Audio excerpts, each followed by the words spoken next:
Welcome all. How's everybody doing? We're going to pontificate tonight for a couple hours. We have a new face here. I've seen him in the chat, but new to the Pontificators show, we have Blue Samurai Zero. So what's up, brother? Hello. Thanks for having me. It's kind of strange being yanked out of the chat and pulled into the show. Yeah, well, that's part of the fun. Todd and I started Pontificators a while ago, so one of the things is we usually Todd finds like these great guests to come on, and a lot of times it's just kind of it doesn't seem like it would make sense, but it somehow always works out. Not saying that you don't make sense, but sometimes we have people from all over the place coming in, and so we got the mainstay. We got my brother Todd Mulrooney. How are you, brother? Muted. Uh-oh. Sorry. There we Doing go. really good. Getting some good weather. It hasn't been cold for like 2 weeks. I know some states below us are getting some snow, but we haven't had snow since like December 20th, I think it was. Yeah, well, I'm in Texas now, so it actually rains here. So we're supposed to get a thunderstorm tonight. So I haven't got to the point where I'm like, oh, it's old hat. My wife and I actually look forward to this now. It's like, oh, it's going to be rain from the sky, a miracle. Yeah. Are you having any new allergies now that you're in Texas? You know, I think it's just I do have allergies, and California was pretty bad. But here, I think it's the humidity, so I'm pretty clear. It actually kind of moistens, I guess, the nasal passages. Actually, Zach Bradley from Pontificators told me, he said, if you have allergies, he said, Texas is better because of, I guess, the humidity. Is that true? Okay. Well, that kind of makes sense. Some allergies are because pollen is literally trying to mate with you, and if it's moist and the pollen has germinated already, it's ineffective. It doesn't give you the sneezes any more than like dirt would.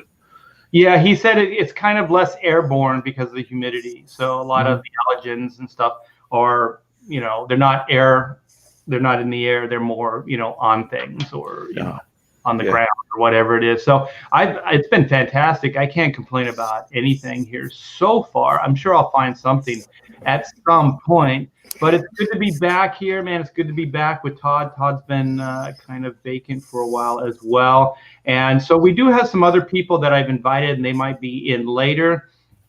So we should soldier forth without them, and hopefully they'll pop in a bit. So one of the things I guess usually we start off with promoting a book. But maybe we'll wait because one of the books that we were going to promote, we were going to have the talent behind the book in.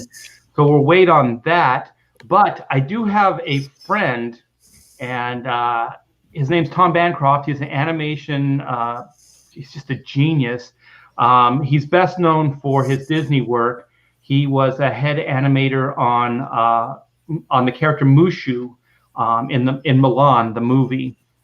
And so he designed the character and was the key animator. And his twin brother, Tony Bancroft, actually directed that movie and I believe won an Academy Award for it. So these guys aren't messing around.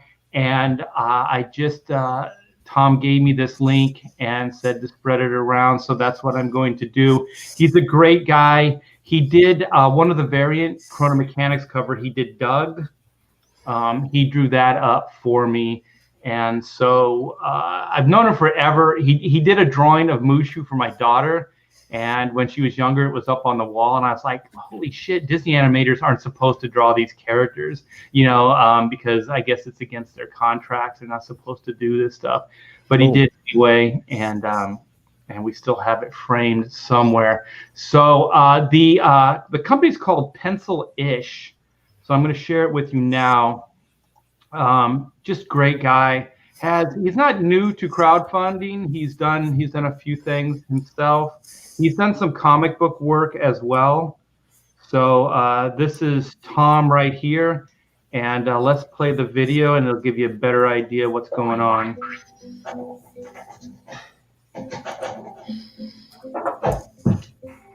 Hi, I'm Tom Bancroft. I'm the CEO and founder of Pencilish Animation Studios. It's the world's first crowdfunded animation studio. I've been in the animation industry for 30 years, most of that at Walt Disney Feature Animation Studios, where I brought to life characters like young Simba in The Lion King, Pocahontas in the film Pocahontas, and for the animated classic Mulan, I designed and animated the character of Mushu the Dragon. After animating and directing 10 feature films, 10 animated series, and designing hundreds of characters for animated TV shows and feature films and video games for some of the biggest companies in the world, I'm ready to start my own studio with you. Together, we will create some of our own intellectual properties and series, and now you can get in on the ground floor of this opportunity. Our mission at Pencilish Animation Studios is to create our own valuable intellectual properties that we can then monetize in film, TV, and licensing and merchandising. Who knows, maybe one of your ideas can end up in one of our series. There are many articles out there talking about how the major entertainment companies are making billions off of animated characters and licensing and merchandising and feature films tied to those characters. My board and I feel like now is the time for an animation studio to rise up that is owned by fans and people just like you. Together, we can take advantage of some of those same opportunities. I've accomplished a lot in my career, but I still don't know everything. That's why we've assembled an amazing board of directors that become your partners as we go on this journey together. From executives in the entertainment industry to animation directors on some of your favorite Disney feature films, they're all in our board and can be accessed when we need them to get their 2 cents and help us to develop all of these series and properties. With their help, together, we can make content that'll be fun and memorable and get it out into the world. When you invest, we'll keep you in the development process all along the way. There's nothing like seeing your ideas come to life. When we launch a new series, you can take pride in the characters and stories that you helped develop. Oftentimes, I wish I could have invested in Walt Disney, but we didn't have that opportunity back then. But now you have that opportunity now. It's something that's never happened before. The very first crowdfunded animation company, Pencilish Animation Studio. That's why I'm passionate about creating this opportunity for you right now. I'm asking you to invest in seasoned professionals with a proven track record at some of the biggest animation companies in the world. Thank you for your time. I sincerely hope you'll join me in this journey and invest in Pencilish Animation Studios. Freaking awesome, man. And within like a week or so, they're at $384,000. Not bad. As far as animation is concerned, it's really a drop in the bucket.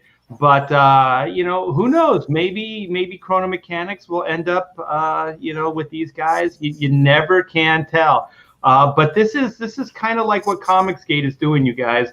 So, they're doing it with an animation studio. So you invest into the studio, and then you become a shareholder in it. And so the link is not in the description. I wish I would have had forethought to do that, but it's called Pencilish, and go check it out. And if you like what you see, please drop a couple bucks and invest in a new animation studio. Tom is really a good guy. He loved comic books. He loves animation, and he's like us, man. He's an independent-minded person. So he really wants to create opportunities not only for himself independently, but for other creatives as well. And I'm all about that, creating opportunities for ourselves. With Comicsgate, we're doing it. And now it looks like, an animation studio is kind of doing a similar thing. So I've dropped, even though they're not live links, people can still copy and paste it. I dropped the link in the chat for wefunder.com/pencilish. Oh, thank you. Thank you so much. Yeah, much appreciated. Yeah, he's a great guy. I can't remember it was opposite opposite forces. That's what it was. It was opposite forces. and it was a comic book that he put out a while ago. And I think he had an animation deal for that as well. But while I was doing Chrono Mechanics, I was doing a lot of animation pitches, and I was hanging out with a lot of animation people. And I met Tom along, that in that timeline after Marvel fired me. So I met a lot of these animators, and I'm telling you, man, like comic books is, people are a little bit more egomaniacal in comics. I think it's because your name's in the credits, and you know what I mean. You're like right there. But like the animators, those guys are so humble, because I there's so many. There's a lot of people that do the same thing, and that they're part of. It's not just a one man show. It's a bigger team, and they realize they're part of a team. Right. So there's no reason to have an ego. There's just. Well, Paul Dini told me, he said, even if you do, those studios will kick your ass, and they'll do everything to, humble you.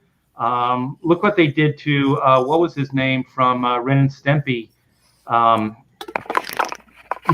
They went after him, and they actually, I think Nick took the show from him. So yeah, they're not nice guys. But even in comics industry, there's nicer people, but they'll screw you too. Well, it sounds like he's named a lot of people. People might, with the article we're going to get to a little bit later, people might have an aversion to Disney even. But my understanding of most workplaces is, no matter what the bad stuff you see is that makes you want to say, I'm not interested in this anymore. Let's say subject matter in a film. Forget the politics of the company, just subject matter in a film. You say, I'm not interested in these anymore, which is how I feel about Disney. The people doing the work of the animation, those are just regular folks for the most part. Maybe the 80-20 rule applies. I don't know. So he says he's got all these people coming from Disney. What does that really mean? Probably nothing. Well, they're all the people that have been burned by Disney. You know what I mean? Like all those key guys, like Andre Deja, even like what's his name, Glenn Keane. All those key animation, those guys are all doing stuff themselves. Type in Glenn Keane.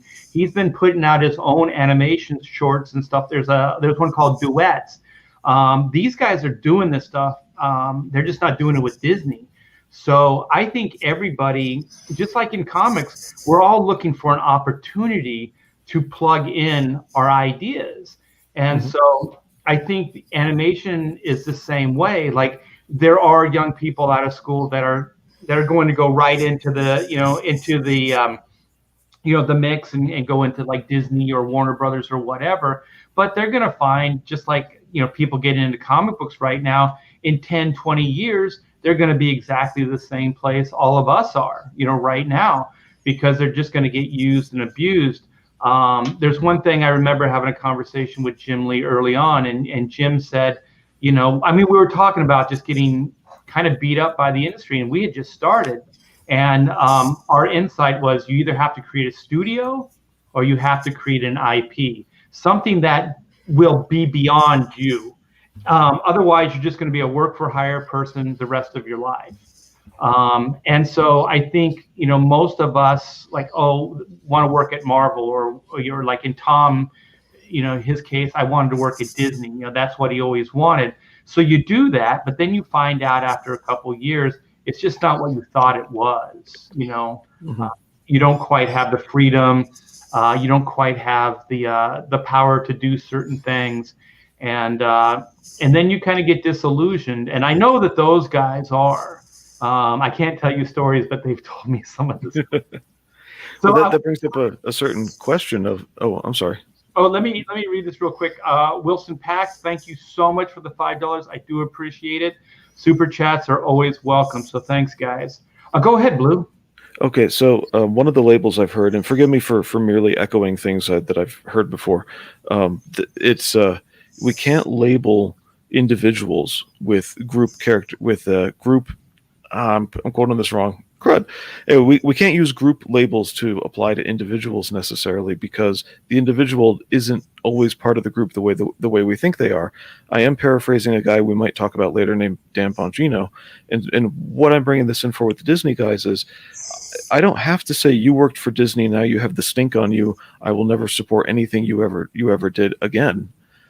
That's not how I want to treat people. Yeah, they're all individuals. Like a corporation can mandate certain things, and you could be upset at policy or things like that, or even an individual that is, creating the policy. But I think for the most part, artists and writers and creatives, they just want to work. They just want a place that they can plug in their creativity and go. And yes, Glenn Keane is the son of the Family Circus creator, and then Claire Keane, and he has a daughter as well that were key designers on what was that, Frozen. They did all that beautiful developmental stuff for Frozen. So a very, very creative family indeed. So what do you think of all this, Todd? You think it's all good? I hope he comes, because I'd like to hear him tell us. You know what I mean? Yeah. What the end goal is. Obviously, the end goal is the studio, but what do they hope to produce? I know a lot of Saturday morning cartoons, or cartoons that are on like Nickelodeon. The work happens in the U.S. for a little while, and then boom, it transitions, and a lot of the assets are reused, and now it's in Indonesia, basically, and then it gets mass produced there. I don't think this. I'm not sure about The Simpsons. The Simpsons may be domestic and has been domestic from the start, or no? I think Film Roman is in Burbank, but I do think that they're still sending stuff overseas to get done. I think most animation is done that way. So they have partners with Canadian animation companies and things like that. So I think a lot of stuff is done that way, because I know Canada for sure. What they do is they partner on these projects, and what the Canadian government does, if you bring the animation studio to Canada, what they do is the Canadian government gives them like tax breaks and incentives. So, but they have to be full production companies that are in Canada, meaning all the management, the facilities, and all the employees have to be Canadian. So it's a way of Canada bringing opportunity to their country. And then sometimes they'll actually finance up to 50% of a project. I actually had a partner deal with a Canadian company for Chrono Mechanics at one point, and they were going to put up 50%, and Warner Brothers was going to put up the rest. And it usually means that animation studio will do all the work. I think a lot of storyboards and that are done still here in the States, but as far as the actual animation, it's done there. But as far as your question, Todd, I don't know. I don't know where they're going to go with it. And also, like, even if you look at, like, let's just say they're able to generate $500,000, or let's say they even generate $1 million. We all know that's a drop in the bucket for an animated feature or even a TV show. It's not going to get you very far. But my gut says what they're probably going to do is they'll become somewhat of a licensing house. So like they would take something like Chrono Mechanics or whatever, they would license, and then probably what they would do is put money into maybe a short trailer or a promo video. So then they can sell it and shop it around town. And then they can partner, with different animation studios, different networks, things like that. That's what my gut says, because I think you were going to the same place as I was, Todd. Like, they couldn't really develop or get enough money to do anything beyond that. Yeah, I mean, hopefully come so we can ask, but that's my guess is, they're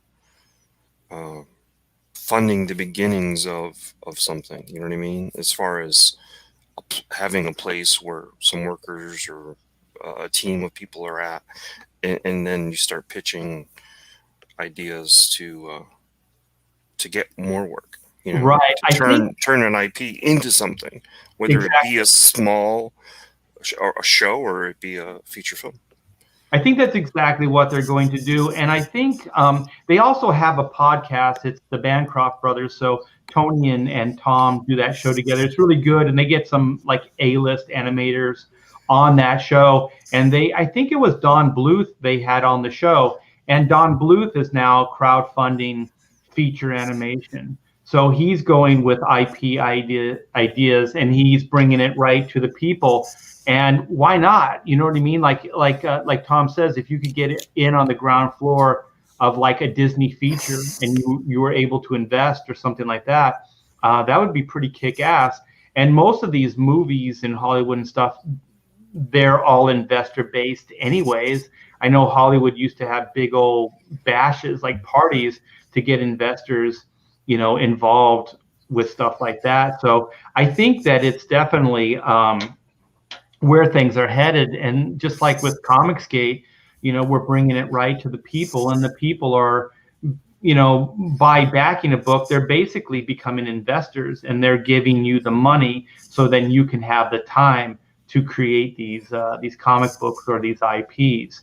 So, I think there's no shame attached to it anymore. I started crowdfunding 4 years ago, and there was a little bit of backlash. There was a little bit of shame. I don't think there is anymore. Yeah. No, it's almost like we should create our own crowdfund site called I don't know, startupfund.com. Yeah. There's I need to go register something real quick. I'll be back. Well, I once thought of that, by the way, as an idea of how could you house everything under one thing? Fulfillment, all of it. Even have some editors on board to help you sort of manage your project and make sure it all comes together and gets to where it needs to get to. So I had that idea and passed it to somebody who I thought could execute it, and maybe you undercut the current price out there. Indiegogo and Kickstarter are different. They have different prices, and in the end, what you get is different because of certain fees, and they both have a different structure, so they're not alike in the same way. Right. The percentages are very close, but maybe you undercut both of them and say, hey, this is a place where comics people can come. Graphic novels, comics, whatever, we're doing them here. You don't have to use Kickstarter or Indiegogo. Everything, fulfillment, printing, we'll have all the prices you need, best this, best that, what to use. We'll have some editors that you can hire, yada, yada, yada, the whole 9 yards. And I thought, what a great idea. You just one shop. You're not having to do all that legwork. Almost like a lot of that legwork is done for you, because that's really what slows down some of these projects is the legwork. They don't realize, oh my God, well, this printer doesn't work out for me because it'll take too long, or there's a problem over there, or whatever. And so managing and getting your project all the way to fulfillment always has hurdles for everybody, no matter if you've done it 1 time or 10 times. There's always going to be these weird hurdles because you're putting your book into a schedule that's already, a printer already has a schedule. So you're trying to find time within that schedule. And sometimes, you go to one and they all of a sudden like, hey, we can't get it to you that quickly. And then you're jumping to another, and now you have a hurdle, and sometimes people run into these hurdles and it slows a book down. Yeah, because there's commerce, there's business, there's editorial, and then there's creative. And so a lot of creative people have a hard time with the business side of it or production side of it. And I don't have a problem with it. It's just they don't really go hand in hand. So the mindset is so completely different. So sometimes when I'm in business mode, it's real hard for me then to shift gears into a creative mode and then go back and forth. Some people can do it better, but even when I talk to people and they're honest with me, they say they have a hard time transitioning too. So if you could get a company like that or a service like that, I think it would be ideal for what we do, Todd. Creative IPs and stuff like that. I just think that it would just take so much, and then there would the person or the people that did it would have to have such a good reputation to be so trustworthy, because you would be basically putting all your faith in these these companies or these groups to fulfill these things for you and do all that stuff. So it would take a major leap of faith, I think, for most. I'm not that trusting.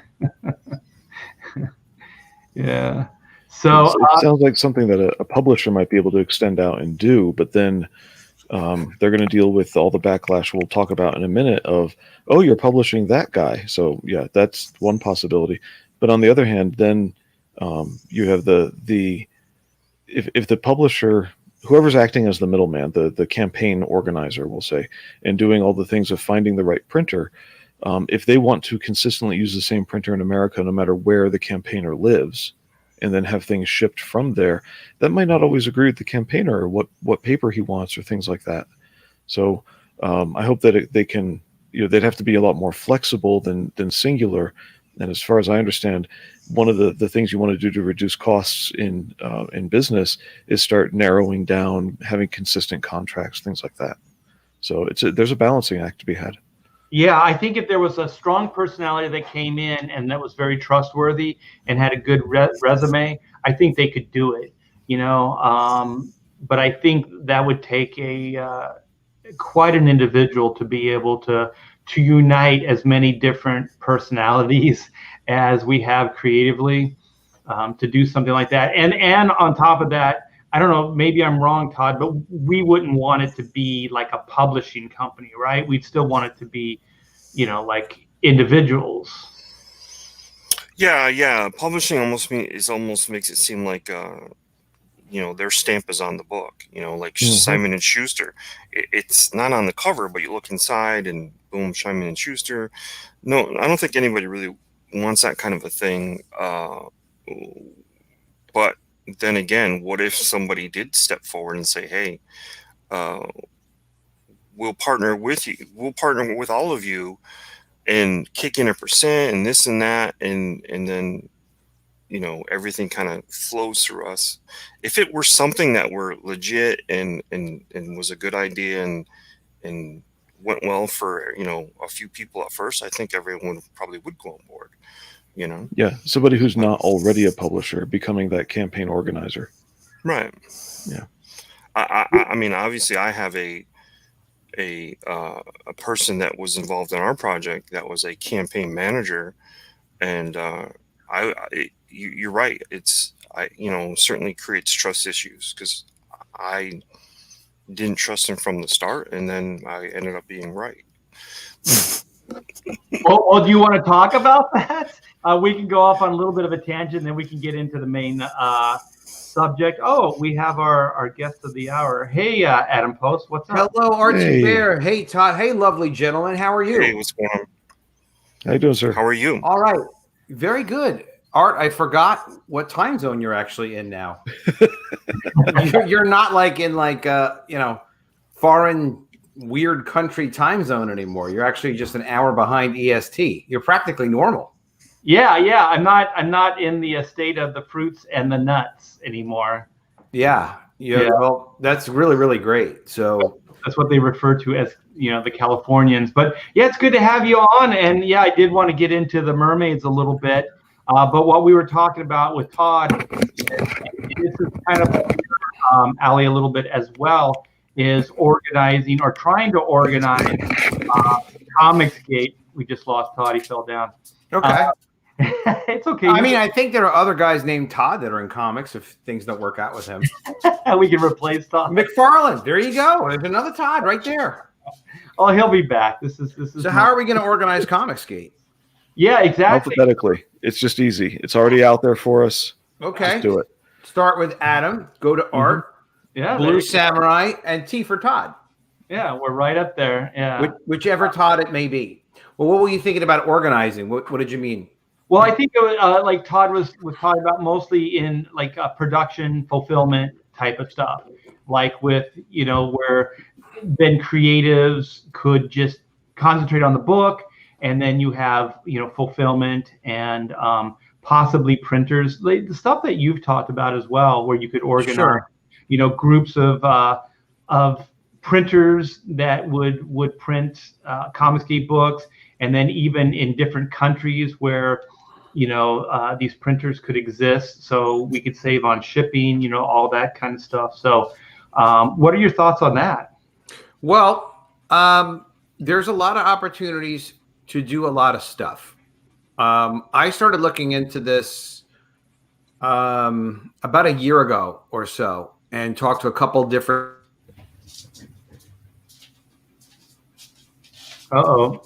We lost Adam too. Oh. Look at the deer headlights right there. What a sexy man. His eyebrows are really emphasizing his face right now. Well, we got Todd back. Todd, are you back? Yep. Hey, Todd. We lost Adam, and then we got Todd back. So, yeah, there's something going on here. But yeah, I think Adam was going to, chime in on what you had brought up, Todd. And I know that I've heard Adam talk about similar ideas and how to save on shipping prices. If you could print in, like, let's say you had a printer set up in the UK, or different things like that, then possibly they could ship right from that facility, and you could save overseas shipping prices and things like that. Yeah, if we had a good domestic printer that we could count on, that we had a relationship with, and you had you could say, hey, we got 3 books coming in this month, can we print them all in the same whatever week or whatever it is, and you could save some money on batch printing if it were big enough. I don't know how what's his name does it, but he does batch printing. Peter. Alterna?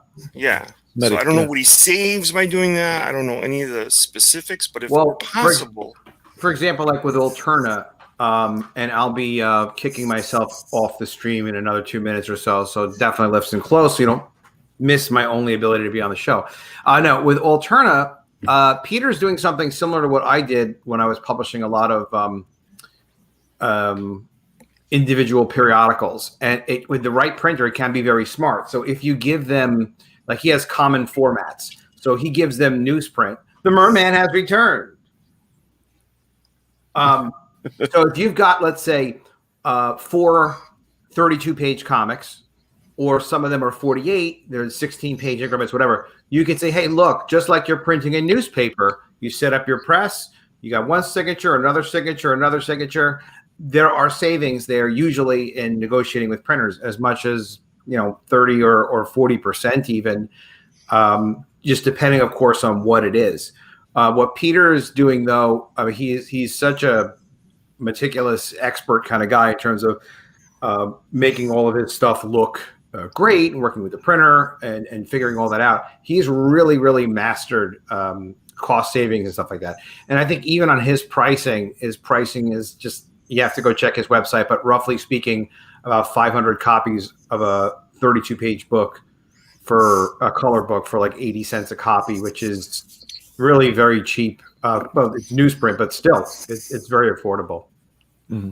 Well, welcome, Chester Busby the third. Hello. What's up, my friend? I'm doing well. Just got back in from the city, so.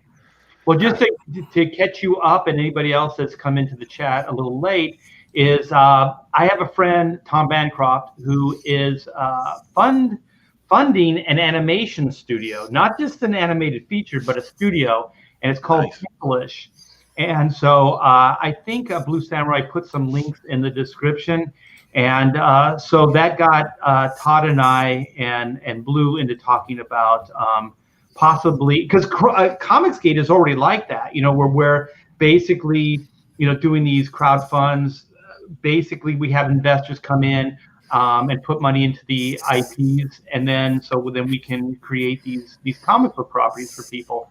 So then Todd was bringing up possibly, trying, and I know this has been talked about before, where we would get maybe a third party in that could help out in fulfillment, shipping, and in printing. So Adam was throwing his 2 cents in the mix, because I think Adam's been doing this for a long time. So this is kind of his expertise. So it's interesting. It's always interesting to hear people that have this insight. Talking about. Yeah, I've saved money by going to printers and giving them a chunk of work. Sometimes you can just talk a good game with a printer too and see like, hey, we're going to be sending you a lot of projects, so we'd kind of like an affiliation discount of some sort, and they offer a discount. But it's rough because you've got some stuff that's at like Ethan and John Malin's scale, and then you've got smaller projects that are a smaller scale, and then people are also looking for different features in terms to their covers, or wanting trading cards or things like that, which of course you could always do separately. But it starts to get the more that things can be uniform, the more that you have opportunity to have economies of scale like that. I think the biggest thing that we could potentially save on that we haven't figured out smoothly enough how to do yet, and before I dropped off before I started looking into this, international shipping in particular, the way that e-commerce companies do it so cost effectively is they batch a bunch of their orders that are going to ship out. So instead of you're shipping, let's say, 400 or 500 orders individually to different places throughout the world, there are regions that you would ship to.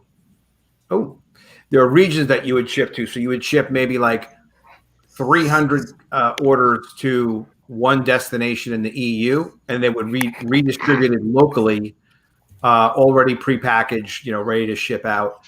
And then you may have 200 that go to Australia, for example.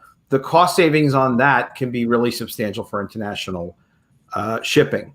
But it's also like there's a lot to coordinate with a vendor. And one of the things about Comicsgate is everybody kind of does their project when they're ready to do their project, and it's a little difficult to coordinate this type of stuff. But there are vendors, whether it's printers or fulfillment companies, that if we say, listen, this is what we're doing, we're interested in sending some work your way, so we want you to work with us and go out of your way to figure out how we can work together. I heard Richard Meyer on one of his videos months back say he had problems with one of his printers and one of his fulfillment centers. So one of the things he was going to do was work with a few different printers and a few different fulfillment centers simultaneously. I don't know if he did that or not, but that's a recipe for problems, in that there's always miscommunication. If you're not doing something yourself, there's always miscommunication on some level or some issue or some problem with multiple places. So you almost do have to kind of lock yourself in a little bit if you want to have steady work. It's like hiring people. You have to be a little patient, but first you evaluate, is this a good relationship? You decide on what your standards are going to be and what your expectations are. Like when Art goes and picks up girls, right? You expect certain things now. Or when he picks a state, like if Texas was terrible and completely not what Art wanted, he'd pick up and he'd move to Florida. Oh no! Don't do that. Alligators, man. No, the Florida does have alligators. Todd has warned us all about Florida. Yeah. Speaking of alligators, man, we got Death Metal Hero. What's going on, Death y'all? Metal. Yo. A fellow heavy metal fan. Oh, Oh yes, most definitely. It is the lifeblood. Yes, it is. New faces here. That's good. Well, one of the things we wanted to do is we wanted to talk up Adam Post's new book, which is called The Mermaids. The Mermaids. So are you ready? Are you ready for this, Adam Post? I'm always ready for this, Adam Post. All right, this Adam Post. Let's do this. You're going to have to do some talking. Adam Post was born ready. Oh man, I started talking. I don't usually stop. I just breathe in between occasionally. That is true. Yeah. This Mermaids project, this is what got me back into doing comics. I had taken a few years off, hadn't been doing them, and then an editor friend of mine who I was having dinner with in the city like every Wednesday night was just like, "Oh, you got to get back into comics. You got to get back to comics." And I was like, "Well, I don't know." because once the direct market has had some ups and some downs, but it really hasn't been good to work with for many years, really. I think probably Brian Polito, who does Lady Death, has it the right way, where basically he just uses the direct market to make a little bit of money, but to find new people to back his campaigns. That's great because it gives the old heads, people that have been buying comics forever and they only know the previews model. It gets them to still buy his comics. That's why he does it. But then you got also you got those people. They didn't know that Lady Death was still coming out if they're not paying attention to his crowdfunded campaigns or if they haven't seen it. Exactly. Right. So now they know it exists. Yep. And then I haven't looked at any of his issues that are going through comic stores, but I'm sure that they drive people to his website, which then drives people to the crowdfunding for sure. I mean, crowdfunding is. Yeah, the great thing about, I'm sorry to cut you off. The great thing about crowdfunding is it's like the red carpet. It's like it's a celebration. So it actually it gets eyes on the project. Prestige. And you can get behind it. You can go for the next month or two. This is going to be the biggest thing in comic books. You know what I mean? So you promote it. You throw out the red carpet there. You have a party. You invite everybody in, and that's kind of why these things are cool. And I think Ethan, or I forget who coined the phrase, but they're events. These are event books. Oh, yeah. Yeah, that is true. Yeah, I didn't even know Lady Death was a comic book. I thought it was just a collection of a series of pinups. No, Pretty much pinup. there is some huge lore, and he actually was able to basically restart her lore brand new from the end of his Chaos comics and kind of ignore all the crap in between. And he's actually rebuilt. He was able to build Coffin Comics because of his crowdfunding. So he'll do the prestige format with the the perfect bound. Yeah, and that's your 48 pages. That's your solid chunk of story, and of course you get all the goodies and whatnot. When he releases it through the direct market, it's split up into two 22 page issues, and they've got ads and stuff. It's it's just very it's newsstand stuff. What you get on the Kickstarter, what you get on the crowdfunding, so much cooler. You get the cover enhancements, like the bedazzled ones that they do, like the sexy pinup ones that they do. I mean, the covers are limitless. It's amazing. Yeah. So yeah, I do believe, Art, I have to work on my sarcasm. Oh, okay. Yeah. I think you knew all along. But yeah. So it's like Brian's got Hell and Death taken care of and covered. But you know what? We have Adam Post who's got the Seven Seas covered. He got the Seven Seas. Yeah. So that is a beautiful piece right there, by the way.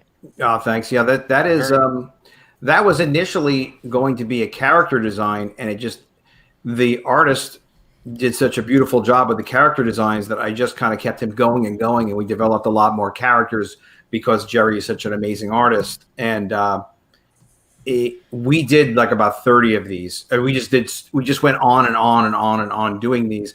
And then we tested him on sequential art, and I loved what he was doing for the character designs. Very cool.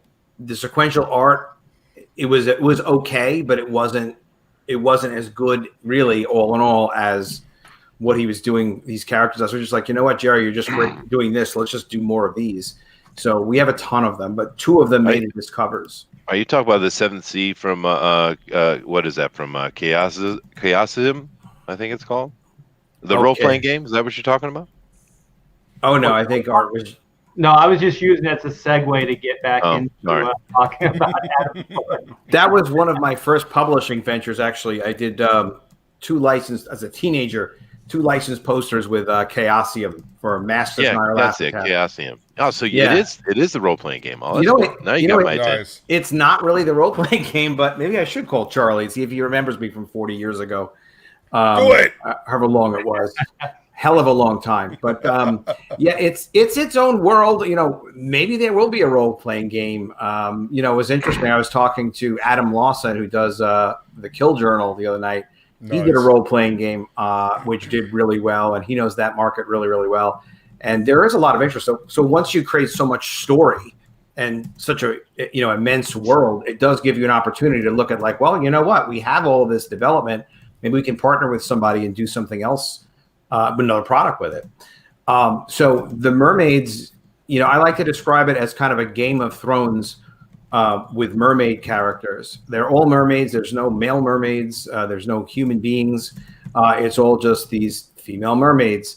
And they are, kind of battling with each other for power with each of their queendoms, though they should be called kingdoms, but they're chicks, so it's queendoms. And it focuses around the story of this one simple teacher who basically gets wronged and decides she's going to go and train to fight and go after one of the mermaid queens and get her revenge. And they really are a lot like that. So there's lesbians in your story. That's what I was going to say. If it's Game of Thrones, then you have to have a sex scene every 10 minutes. So we got that one on the right looks a little bit like Jennifer Connelly. Oh, shut up! I like Jennifer Connelly a lot. You mean a young Jennifer Connelly? Oh, God, here we go. There's actually a death metal song for this. It's called Mermaider. Yeah, I know. I know it. Mermaider. Yeah. Yeah. I have that song. I know that song pretty well. Good. Death Clock is awesome. Oh, hell yes. Yeah. Brendan Small's fantastic. Love his music. Love his TV shows. So creative. That guy's amazing. Yeah. He did a comic not too long ago with Eric a Powell? friend of mine. Really? I'm trying to remember. Yeah, I'm trying to remember what the hell it was because he sent it to me. Oh, he did. My friend did the lettering, I think.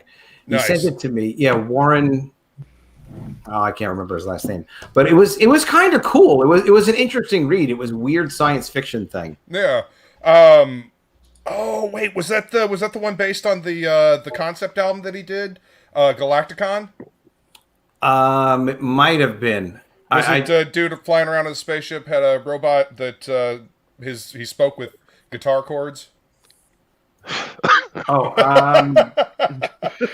and never mind. It was very heavy metal inspired. Okay. It was very heavy metal inspired. Yeah, it was imagining from Hot Mermaids, by the way. Yeah. Sorry, Hot Mermaids, much better. Hot Mermaids, it is. Hot Mermaids, it is. So, what else is going on with this story? So, yeah, there's a massive amount of story, a lot of characters, but you can follow what's going on in the story. The whole story is complete. We're working on the final production now.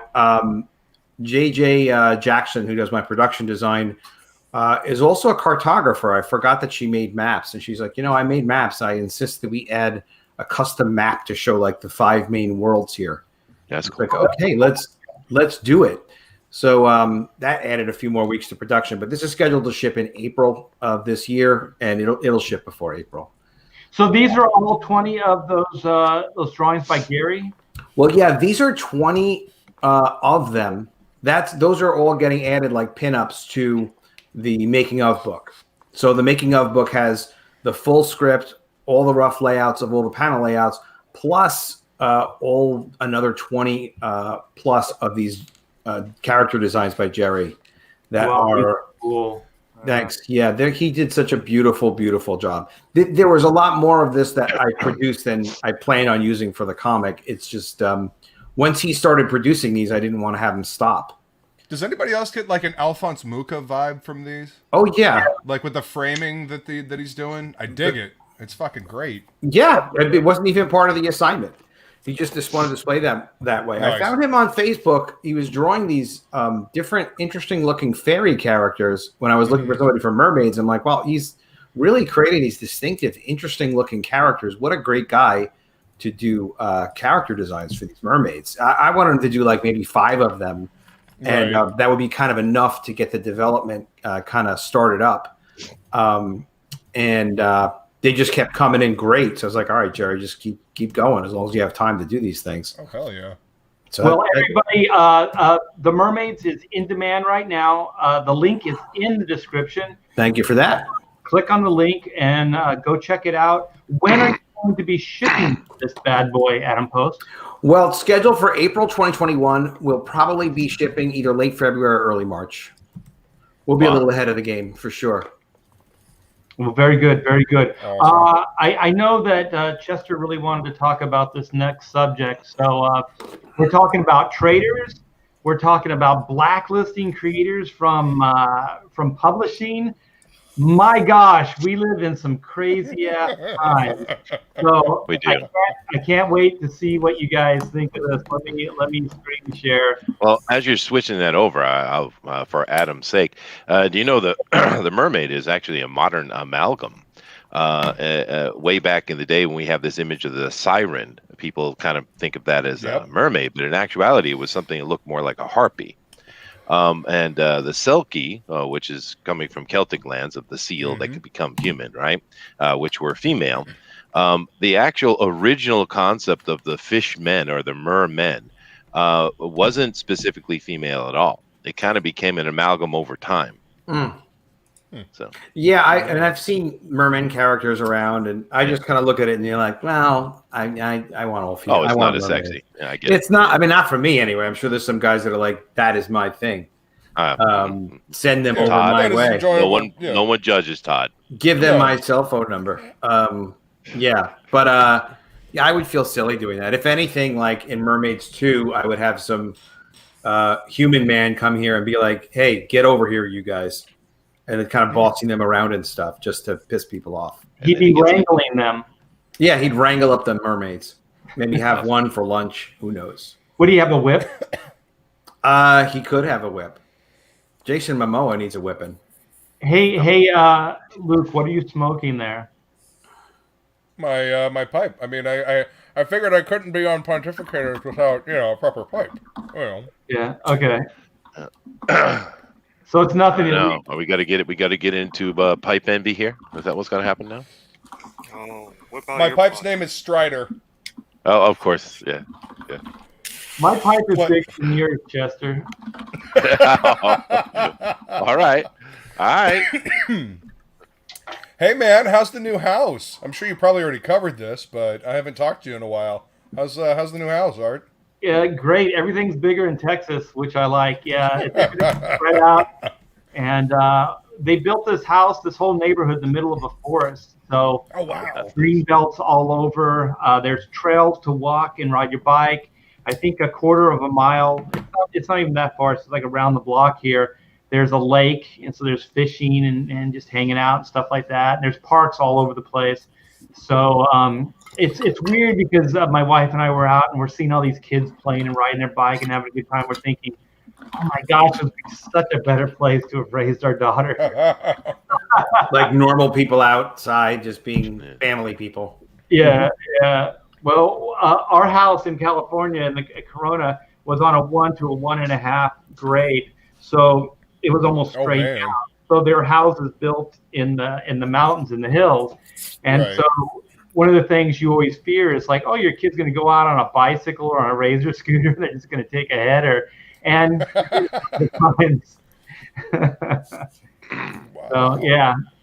The food's better, the people are better, taxes are better, money goes a lot further here. So, so far, so good. So we're enjoying that. That's awesome, man. Thank you so much for asking. Yeah, I appreciate it. I'm glad to hear it, man. I'm glad to hear it. Yeah, I was helping a friend move a bunch of stuff. The cat clinic that I'm working at is closing down, so lots of heavy equipment had to be moved today because we have to be out of the building by the end of this month. So it was a very long day. Very long day. Yeah. Well, I had no idea we own as much shit as we. Oh yeah, yeah. I'm starting to look now. Like it goes. I'm starting to look now like if I ever want to move, which I might, I have to start throwing stuff away every day. Like just spend an hour. Like, all right, I'm not gonna need this. I'm not gonna. If you think you're living somewhere, you just put stuff aside, and it's like, are you really gonna need that? Yes. Mm-hmm. Well, the thing is, like we're all in the same place. We love books. Yeah. Books are heavy. Yeah, they are. Yeah, books are. I have 2 rooms full of books right now. I haven't put away, and then my wife's got a room of books downstairs that are still, waiting to be. We have to find places to put them. Yeah, books are ridiculous. When no I such moved thing as too many books. There's just too little bookshelves, is what it is. That's Yeah. a problem, yeah. But I kind of had that problem, 20 years ago when I moved over here. I had, was it 15 or 16 large boxes of books, but I cheated. Don't tell the post office. I said it was all publication, and therefore it was way cheaper. Oh, so you So- didn't move them by rickshaw? No, that would have took time. Especially crossing a gigantic ocean. That would have been, it would have been tough. And that's where the mermaids come in handy. That's right. Yep. Damn it. They pull those Mermaid pulled rickshaw. rickshaws. Yeah. That's actually why I started the book, so they could help me move to Florida eventually. There you go. And Are then- Why would you ever move to Florida? That's a crazy ass place, dude. I used to live in Yeah, Florida. you ain't kidding. I live in Florida. Oh, there you go. Exactly. Patrick Cornell lives where I used to live in Sarasota. It's it's beautiful out there. It's Oh, beautiful yeah. in Sarasota. I mean, you got to put up with hurricanes every year, no matter what part of Florida you live in. Like literal hurricanes. I don't know. I mean, I'm in New York. I guess we have to see what the new regime decides it wants to do to people. So we'll kind of play it by ear a little bit. You're in Hopefully, New York? Yeah, Where I used to live in New York. What part? South Shore, Long Island. Oh, okay. Yeah. With the rich people, you're fine. The fancy rich people. Protected. Absolutely. I don't think so. I don't feel you really. It doesn't feel great. Really in New York, it doesn't. How are people with wearing masks? Are masks required everywhere in Texas? Art? Yeah, but there are a lot of people that aren't wearing them. A lot more than California, I'll say That's that. cool. Yeah, and definitely here, no one's stopping them from doing stuff. I mean, a lot of the restaurants are open. Okay. Dining inside, dining outside, the whole 9 yards. And there's one thing I always liked, even before we moved to Texas. I used to do a lot of shows in Texas, and there isn't a sense of desperation, meaning that Californians, they think it's a rich state. They think there's money. There's not. You do a convention there, and nobody buys anything. You come to Texas, people buy shit. Yeah. And they don't haggle. Like in California, if you do have somebody who wants to buy your book, they'll say, "Oh, I only have 15. I know it's $20, but would you take 15?" Stuff like that. In Texas, they look at it, give you $20, and then they move on. I really like that. So there isn't a sense of like desperation. California, there's a lot of downsizing. There's a lot of taxes going up. There's a lot of homelessness. There's a lot of problems there. And I just think there's just this sense of doom and gloom. And I think there's a lot of drugs too, Art. I'm pretty sure. Drugs. Well, drugs aren't necessarily bad. I mean, look at Luke. He's smoking pot right now. Yeah, there you Good go. for you. I wasn't talking about no idea the what normal you're human talking drug. about. I would talk about the meth. Oh, yeah. Meth. Yeah. Oh we- no, they love that shit down here. It's like do become they? the state recreation. Jesus. So that explains the Florida man. Oh, Right? Yes, it does. Get it? Todd, is Florida Man still That's all. in demand? Yes, it is still in Yeah, it there. is. Okay, I definitely do want you. I want to get you on my show. I know I stopped doing shows for a long time, but I will reach out to you if that's all right. Well, Todd, you want Yeah, to no drop the problem. bomb? You want to drop the bomb on the chat? I mean, you can go into as much detail as you want with Florida Man. Look at Well, that! Look at that beautiful boy that just came in there. Look at that! Look at that beautiful boy. Hi, Zach. Hey, How you doing? Was Here's how it goes, right? I have a computer that's sitting above me. It eventually started giving me these imminent warnings, right? Imminent warning, hard disk, and it would always go to this special menu before booting up, but you could get through it. And so basically, when I asked smarter people than me, they said, your computer's going. It's going to go. It may last a year. You may, or it may last another day. You never know. So I needed a new computer. And I went to the project manager and Mike Barron and said, "Hey, can you advance me some money? I need a new computer." And so this is where they pull out this. Okay, what we want you to sign this collaboration agreement. And they sent it to me, and I look it over. I'm like, I'm not signing this. It's definitely one-sided, but I expected that. And so we go through a process or whatever of a week or two, and they said, well, we can't send you in advance until you sign this. I'm like, wait a minute. You originally said, hey, we'll send you money every 10 pages, and we'll do it that way. And I was like, I guess I don't really like that. That makes me sound like a freelancer. I'm not a freelancer. I'm a part owner. Right. So, we didn't do that, right? So I got into the need twice to need money. And the first time was my drawing tablet was the glass and the whatever started separating. So I needed a new one. And we got through that okay without any problem. But for some reason, now the book is halfway drawn, right, at this point, and we're way past the campaign. But now I got to sign a collaboration agreement to be able to get money. So eventually, I do this. I get it to where I'm comfortable with it. I actually had to put a deadline on when I'd be done with the book, and I picked a pretty good deadline that I felt like I could meet.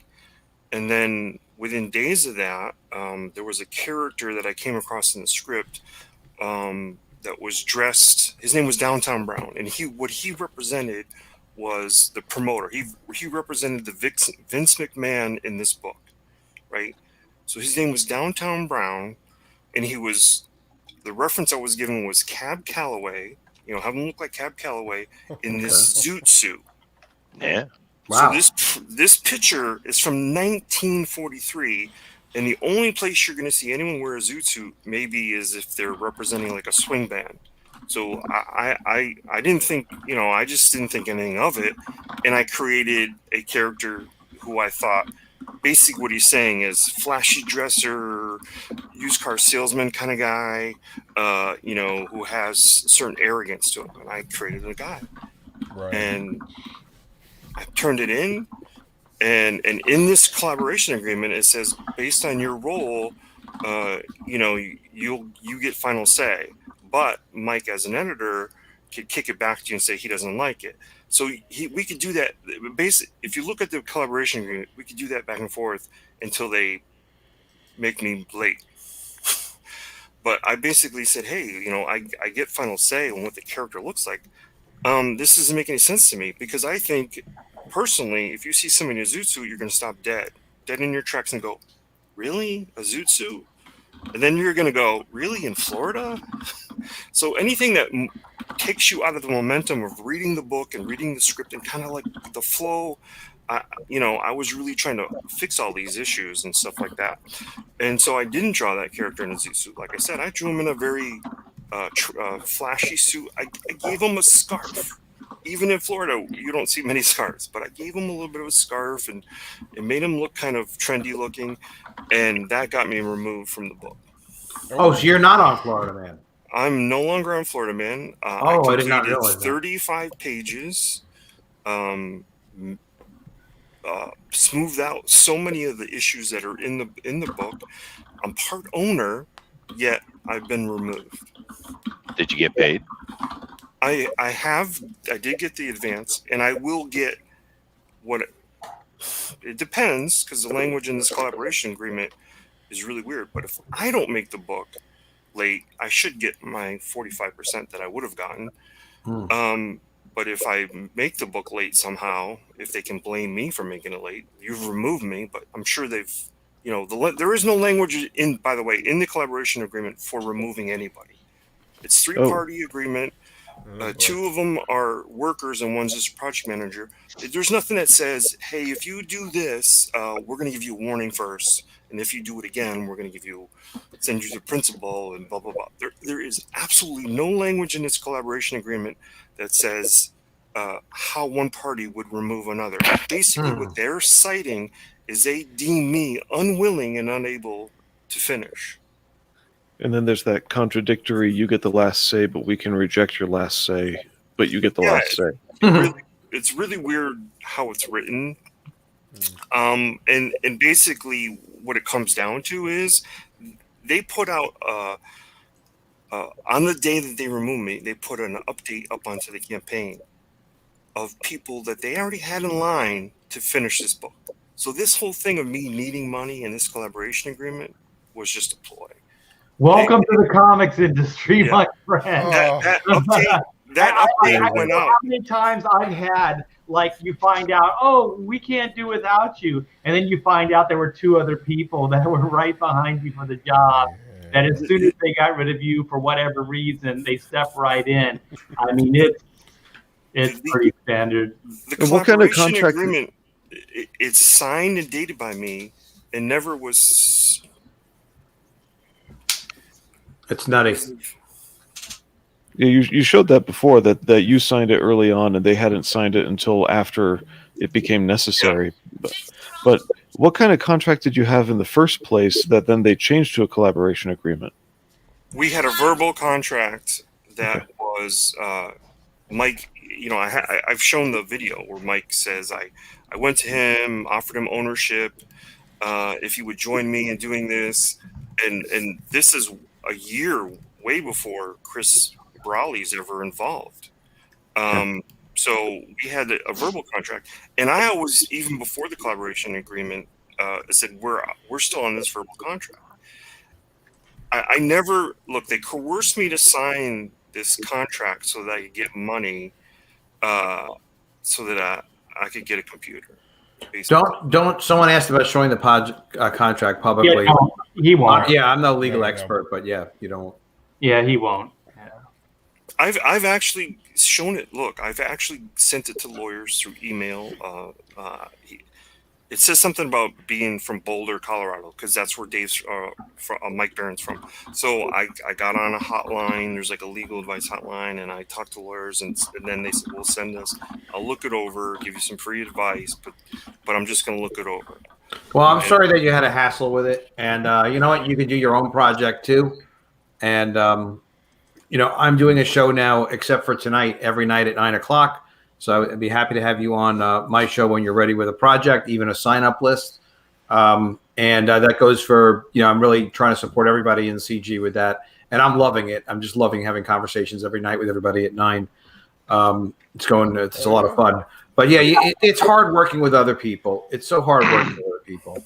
Yeah, and also I just wanted to say this: don't refund anybody, because Todd's still, you know, he's still gonna get money from this. His name's still going to be on the book. Todd's still very proud. I hope because I've talked to you, Todd, outside of, you know, the live streams, and Todd's very proud of this book. I mean, he's kicked ass. He's very proud of it. So yeah, don't refund the book. That cover that you did, Todd, is still iconic. I think it in itself has sold the entire project. So your DNA is inseparable in this whole journey. So what I always say is, like, you know, when I'd have to give up half a book or I'd have to give up pages or whatever, it's always like, well, let's see if my replacement can hold a candle to me. You know what I mean? Like that's the ultimate competition, right? If somebody can best you on your book. And what really, really, really, to me, really sucks is we were coming into we were past the first act, and now I'm sort of in the middle of the second act, but I didn't get to draw the female, you know, the wrestling scenes and all the females, because the third act is all about Crystal. right. And in that act is where I was going to put people who had helped the book, draw them into the crowd scene of the wrestling scene, and I didn't get to do that. Who's And continuing? just two guys who you couldn't pronounce their names, basically.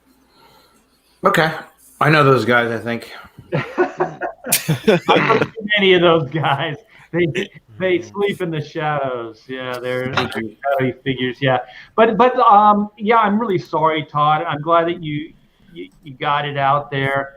But I think the project still looks great. I think it looks the way it looks is because of you. I mean, the brilliance of it. You put so much of your heart and soul into it. I've been there. I've had publishers pull the rug out from under me. I've had editors not support me, similar to, it sounds like, your situation. The only thing you can do is just keep moving forward. And like Adam said, your next project, man, that's gonna. Yeah, because, you know, I got to tell you something, Todd. You're a part of Comicsgate. whether you like it, I'm not going to say or not because you don't have to, but no, whenever any of us are in trouble of any kind or whatever it is, and we need some help, usually you don't even have to ask. People are kind of looking out for you, and they want to help you succeed, whatever it is you're trying to do. So we don't have legal forces or anything like that, but there's obviously there's channels to promo on when you're ready to do another project, and probably, you want to look towards the future, and you get a lot of experience out of things. My first comic book in 1986 was G.I. Jackrabbits. I published that as a teenager, and the book made like a $12,000 profit. I never got the money. They just kept it and screwed me. It was distributed by another independent comic book publisher who eventually went out of business, but they didn't even go out of business immediately. They just stole the money because it was like, oh, it's just some 16-year-old kid. We'll just keep the money. But they had guns in their house. So, I mean, like, basically you have guns in your house. That's fine. Steal the money. Yeah. I'm not saying they stole your money. I'm just saying no. My money, it's all fine as far as the money aspect of these things. And what are they might pull something here or there, whatever, and change my percentage. And I'm expecting it. But I was willing to work with Mike Barron, work with him. And what really ended up happening is Mike just wanted somebody to draw his script. Sure. And Florida Man is full of, it's an absolute mess in some areas, right? And Florida Man wasn't, like, it's not funny. There is no jokes in Florida Man, but yet there's funny scenarios. And these are scenarios that have to be executed by the artists to be able to make them funny. And for instance, like the page where he's swinging an alligator at the clerk, Floyd's in the background, oblivious, just playing guitar in a pawn shop. So these type of things are just like, how do you make this funny? And I've been doing a series of things on Facebook of what I brought to Florida Man and what I've tried to do to make it funny, where I've kind of shown you or tell you a little bit about the script. And he's right. The DNA of me is all over Florida Man. I don't even understand why they would want to remove me. Well, because you see this all the time with creative enterprises. You see it's egos. It's as many reasons as you could possibly conceive of. That's why these things work out the way. Sometimes it's just petty jealousy, and that's why these things happen. But like Adam was saying, you're still in a good position. You're with a lot of good people. Opportunities can still happen for you, and just put this in the rear view and move forward. Yeah. So that's all you can do anyway. Did you do the cover of Florida Man? Yes, brilliant. It's a fucking good cover. Yeah. The gator. Yeah. What other art have you done? Who else have you worked with, or on what other projects have you worked on? You're actually a really good artist. I won the contest to do Graveyard Shift 2. So there's like 20 pages in there that are me. Before that, I worked with Paul Kupperberg from DC on a character called Blank. And he's just a derivative of Steve Ditko's The Question. And the difference between him was I didn't give him a detective jacket or a duster jacket, but I made his face chrome. So instead of being like just a no-face, the character or the enemy saw themselves in his face. You know what I mean? So it added a little, Hey, what up, John Dillard? So your next project should be Florida Woman. There you go. Oh, Florida Girl. Adam, you know John Dillard, the asshole? Yeah. Crack addict. I love that guy.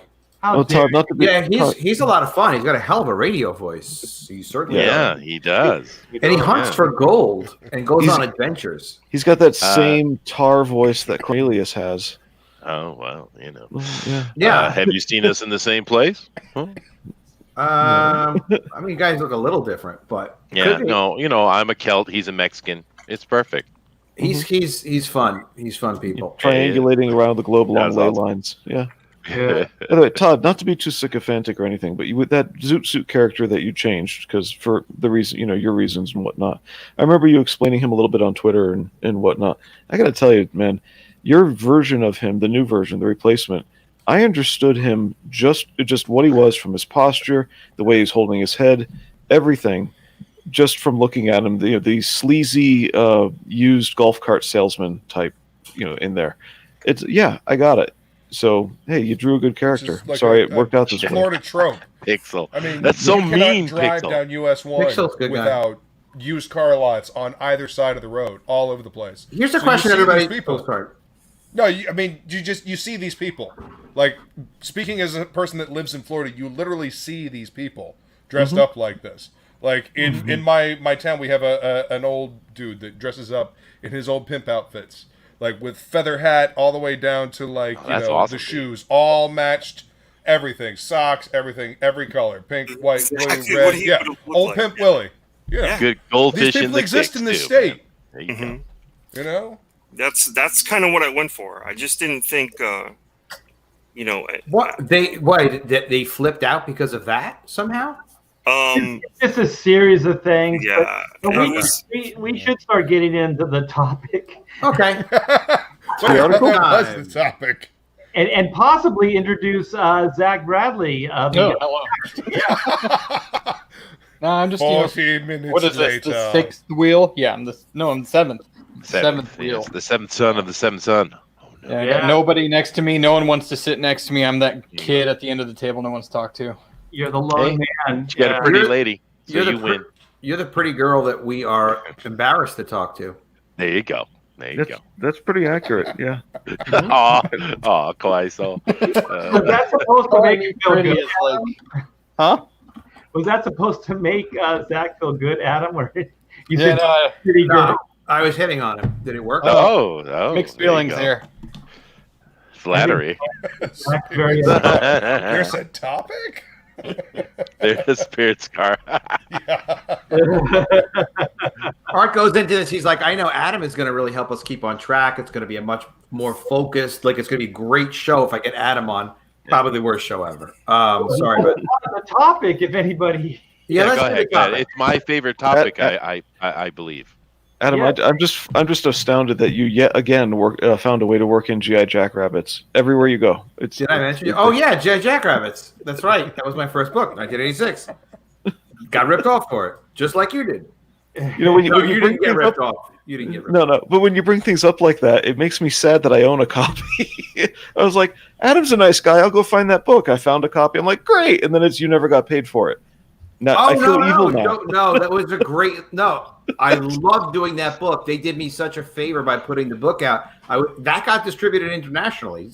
There's such an incredible feeling of power when you publish your first book. It's your idea. Your name is in it. It's going to be somewhere in the world. Long after you're gone in 10,000 years. So I plan on living a long time, but it'll still be somewhere in the world. And that, it really changed the direction. It'll outlive the cockroaches. That's what we're saying here. It is. And there will be rabbits. They will come to life. I mean, probably people will be taking characters and turning them into living creatures, if not holograms. So, but anyway, no. I did get ripped off. I don't feel so dirty now for owning a copy of what was stolen from you. Okay. Yeah, no, I actually wound up becoming friends with that guy later. Because I got a weird thing, and he was at your wedding. Yeah. I never did get married, but he and I did get prostitutes together a couple times. There you go. He was like that. He was like that fun guy. That fun guy that over prostitutes. Exactly. It is kind of universal that you mentioned. It could be. I'm sorry, not prostitutes. We called them hooers. Hooers, yeah, that's right. Yeah. But it actually is quite a universal feeling. It's not just a comic book thing. I mean, even just in other areas of publishing and stuff, the feeling when you get your the first thing published, even if it's small, it really makes you proud. Yeah, it's a good point. Incredible. It's an incredibly positive feeling. It's then eventually it's all right, it's just a normal part of what you do. But it is a special thing. People ask you about it. You get to talk about it. You can inspire people because you've done it. So it really is an amazing privilege to be able to get your work out there and then get feedback. All right, so since we're talking about it, here's a funny story about G.I. Jackrabbits, and then we'll get off the subject, but this was a really good story. So in G.I. Jackrabbits... I try, right, Chester? I always try about it. In G.I. Jackrabbits, there was this part in the story that I wrote where the bad guys, Cobra, killed a few of the G.I. Jackrabbit guys, and then one of the G.I. Jackrabbit guys came back and goes, "You bastards," and then like machine guns down a whole bunch of them. So I thought, like, well, it's comics, it's kind of normal. So a couple months after it came out, I got a letter from a teacher, and then like 25 other letters from individual school children talking about how they thought that using the word bastards was a bad thing to do in a comic book. I wish I had saved those letters. I wish I had saved them. So talking about having an impact on people's lives, I was an assignment. Look at this terrible person. You know, Anyway. I was trying to make a joke. I didn't know I was uncorking a champagne bottle, but we get to the point of there's a story, and Art tries to cut it off. It's like, no, wait, I want to hear this. I do. I want to. Exactly. Art, don't stop him. No. Don't ruin this for me, Art. We got that covered. Well, I just, there's so many ways we can tangent, and we can just kind of keep adding to Adam and Todd's stories. I have a billion of them. Can't we just blame me for ruining the show and then move on to the topic? Well, See, This this is why I do the show topic list with Jason Bascom. We do exactly this. We just tangent all over the place and just let the conversation ramble. There is no topic. Well, I always say tangents are the best part of life because that's where all the fun stuff happens, but not in this case. Well, I if that's the case, I'd rather go back to therapeutic prostitute, personally. It can be therapeutic, although I've never experienced such a thing. Yeah. Let me just put it this way: I never had to. Okay. Yeah, there you go. There's been an information leak in the chat, Art. You might want to get to it. What is the information leak? Is it up on your? Is it on your? Oh, it's not on your screen yet. Yeah, great. Thank you, YouTube, for being so quick. No, someone's posted the topic. I'm trying to segue. Oh, okay. Technology is not with me today. Okay, well, great. If you guys want to get into it, otherwise we can start talking about ways we've been burned by the comics industry. No. This topic is kind of that, isn't it? Yeah, it It is. kind of is, actually. It does segue quite nicely. All right. Thank you, Chester. You're making this easier. Okay, so here we go. So this came up a couple days ago, and apparently there is a blacklist, and there are traders and all kinds of craziness that are happening in the publishing world. So this isn't just comic books. This is like publishing, as an entity. So this is, what is this? Publishers Weekly put this out, and there's this guy, what was his name, Barry Liga or whatever, and apparently he's done some, what are they called, graphic novels, like kids graphic novels, stuff like that.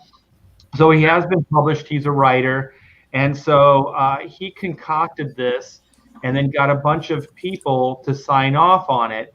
So I think in a nutshell, it's pretty much anybody that sides with the Trump administration or has anything to do with the Trump administration should be banned from publishing a book. So I think what they're mainly talking about is like if like Trump wanted to put out a book that was like his memoirs or whatever, he shouldn't be allowed to do it. Or if there's any of his cabinet or anybody that's had experiences, they should not be able to do this.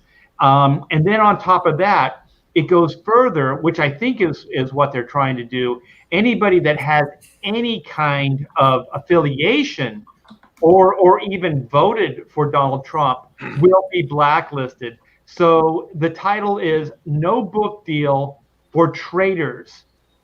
So this guy is actually, Lord. yes, he is referring to people that may be, I don't know, Republican. They may actually have liked Donald Trump or voted for them, or at the very least, don't see him as the devil, should not be published, period. That's it. There's no explanation. There's no qualification other than if these gatekeepers deem you unworthy, then you should not be allowed to publish a book, period. So they have Hitler's Mein Kampf and all sorts of other books that they never even said boo about. Right. Yeah, we got a couple of key sentences here. It's a middle paragraph in the italics part. Consequently, we believe, no participant in an administration that caged children, performed involuntary surgeries on captive women, okay, I don't know about that one, and scoffed at science as millions were infected with the deadly virus should be enriched by the almost rote largesse of a big book deal. And then it goes on to another one. Wait, they're talking about Obama, right? That's why I wanted to bring this one out. Obama put him in the cages. Obama scoffed when the H1N1, the flu virus, what was it, the pig virus, what was it? Yeah, H1N1 was the pig virus. He did nothing. And the only reason why we survived was because we were just lucky that it wasn't as contagious as it could have been. And what was the other one? The women? Involuntary surgeries on captive women. What is that? That makes no sense. The only thing I could compare that to is abortion. Yeah, that's the closest thing I can compare that to. I think they refused. I don't even know. Them. Yeah, I think they wouldn't give them abortions or didn't want to give them abortions. You mean prison? You mean criminals in prison? Something like that. Okay, so everything in this statement is upside down, essentially. Yeah, and still, I thought that we still had freedom, and obviously there was no trial. Trump, they tried to get him up on impeachment charges. None of that stuck. So I don't know what actual crimes this man has committed to. You know what I mean? Like he was never caught in anything specifically. There were no charges. There was no trials. There were none of these things. So I don't really understand what they are referring to here as far as his crimes against humanity. And then on top of that, it's like if you did support Donald Trump or the Republican Party, that doesn't mean that you're a traitor. Like I don't understand this traitor aspect of this whole thing. Like it's hyperbole. It's all hyperbole. Everything is hyperbolic. Everything is a clickbait title. And because everything is a clickbait title, that's the only way you can get attention for this shit. So everybody speaks in hyperbole. So everything is always blown out of proportion. So you can't take a lot of it seriously, it feels like. At this point, though, Luke, like, they're serious about this. They're very serious about making this stuff. Hold on. How serious this is no longer hyperbole. They're pushing strictly for this. They'd have to fire all of their Republican workers. That is a huge lawsuit. No, wait. They don't care because they have all the judges. They have all the judges. They now have the White House. They have the Senate. They have the House. They don't care. They got everything they want. They are in the most perfect position of power to go as extreme as they want, and they're going to do it from day one, which is today. They have all the power. What's not on this, I thought it is there's a list of publishers and different creative people that have signed this. Yeah, at the top there, right where it begins, author Barry Ligia, whatever, has posted an open letter. Posted an open letter as a link. Open that in a new tab. There you go. Here's the list. These people are from Penguin. They're from Simon Schuster. Actually, even Paul Levitz is on here. He's the ex-editor-in-chief of DC Comics. Harlequin, editor, assistant. There are so many people that have signed this, and some of these people aren't just flighty, non-powerful people. These are movers and shakers. So this is quite legit. It goes beyond hyperbole. Mm-hmm. Now, as far as toning down the hyperbole goes a little bit, I don't think they're at the stage of firing their own employees, but this is all about denying publication to anybody who, according to the sentence here, participant in an administration that caged, etc. So, first thing I want defined in terms of hyperbolic language, like I think it was on CNN. Bongino had a good example of this from, I think, CNN. Somebody talking about hyper-nationalists. These terms that have no clear current definition. What's a hyper-nationalist as opposed to just a nationalist? And they keep shifting the vocabulary. Well, here we have a participant in an administration. What's a participant exactly? Is that someone who voted for a particular president? Is that somebody who was actually employed under the administration in the White House itself? What do they mean by participant? That needs to be clarified first off, and to get rid of some of the hyperbole. But then everything else here is, well, okay, I'm going to take a different route on this just because I know I needed to say this, but I didn't know where it's going to fit. One of the things that came out in surveys after the election was that 1/3 of surveyed Biden voters did not know that the Hunter Biden laptop situation even existed. Mm-hmm. They didn't know at all. Now, some people said if I had known, I would never have voted. Well, I don't know the proportion on or percentage on that one, but they didn't know about the FBI verifying. They didn't even know that the emails on his laptop existed, and so they can't even know that the FBI verified that the emails were real. And so this entire pay-for-play through the Biden family from China even existed. Had no idea. So now we have people saying no participant in an administration that caged children. They have no idea that was actually the Obama administration, and that the vast majority of those photographs were illegitimate or performed involuntary surgeries. We have a super chat from I can't see his name on my screen. D Geek Art saying they say that Trump allowed involuntary tube tying on women who were in ICE centers. That's D Geek Art saying this. Have never found any proof of it. They don't care if it's true as long as it serves their purpose. So we've got people now in a position to prevent publication who are completely ignorant of anything outside of the controlled media that they listen to. Well, it's just going to build the alternative media more as well. You know, I mean, we're still like less than a century away from what happened in World War II in Germany, and it was some vicious stuff. And what's going on right now with China and their Uyghur camps out there, it ain't so hot. You know, they do organ harvesting too. I mean, it's worse than slavery. So there's some horrible stuff going on in the world, and even at like a country at China's level that can mechanize this stuff and do as much as they want. So there's definitely reason to be concerned. It does, you know, like it happened with Josh Hawley, right? The senator who supported challenging election results lost his publishing contract, and then a couple of days later had another publishing contract. You know, if these guys are trying to prevent Trump from writing a memoir or something, or writing another book like Welcome to the Patriot Party, his next big mission or whatever he's going to do, they're not going to be able to prevent that. You know, he's going to be able to self-publish. You know, Amazon can say, well, we don't want to carry it, but until we'll see how much of. See, the thing is this hate Trump fever. It's hot right now because they just got rid of him quite recently. Yeah. But it's going to be a little hard to be like, well, we have to keep going after him. It's like, well, I don't know. I mean, this is what you really want to. Like, it's a little hard to keep the fire going unless because they want to dehumanize him, and then everybody that has the same belief systems they want to squash. So I don't think it's just going to stop here. I think that they're going to continue to go after people that are like-minded or that support these type of ideas. I really do believe that we're headed for just almost a complete separate way of looking at life. Like you said, Adam, there's going to be publishing companies that are going to publish this type of material. And then there's going to be publishing companies that are going to publish this type of material. Because if HarperCollins and all these other mainstream publications aren't going to do it, other alternatives are going to pop up, like Comicsgate, and they're going to start publishing.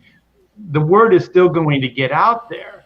That's what they don't understand. But in the meantime, it's still some scary ass times. Like, I never thought, like, this stuff, I always thought as being an American, it was always a given, right? You can write books, you can get publishing deals. If you can sell or you can make a profit for the company, then it makes sense to do it. Now the criteria doesn't make any sense now. I guess it makes sense to certain people, but, you know, they ask you personal questions like, who do you vote for? What are your belief systems? Blah, blah, blah. And then that's how you get in with these companies versus like, I can do a good job and I can make you some money. You know, it's absolutely frightening. I mean, Paul Levitt's his name. I've met Paul. Paul's a good guy. His name is on that list. This is across all publishing divisions. Wait. So what did Paul Levitt? Did he sign on to it? His name was on that agreement. Yes. Oh, to say that he wants to block other people from being able to publish stuff that he doesn't agree with. Yeah, that Barry Liger or Lager or whatever, Liga's his letter. Paul Levitt signed that. So how many of these people have signed this simply because they're afraid of of the reputation hit they're going to take if they don't sign it?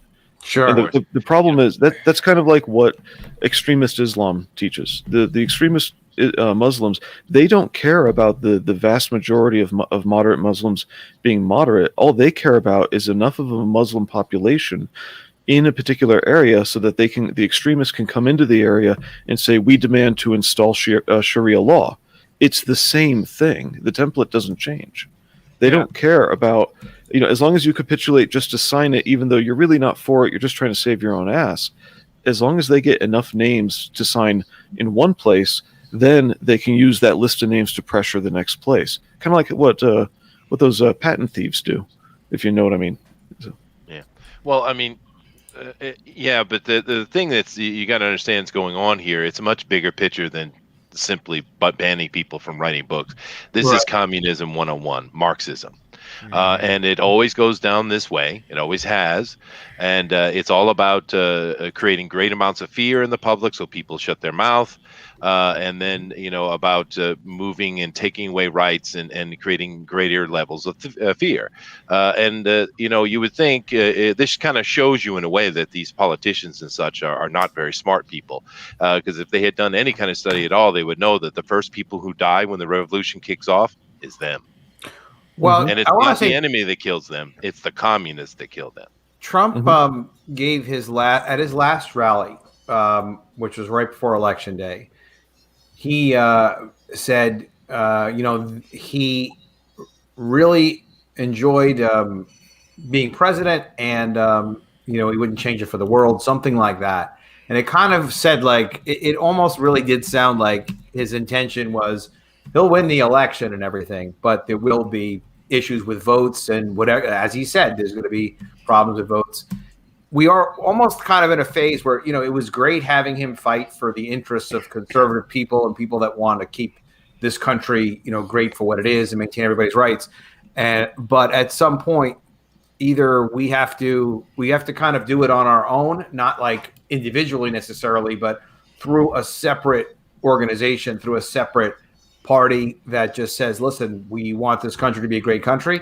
I think if we wind up with this potential new Patriot Party that people are talking about Trump might form, it does give you political cover because, there are some pretty horrible political parties running around with their own wacky beliefs and, some of the things that they criticize Trump of, which he's not part of that and we're not part of that.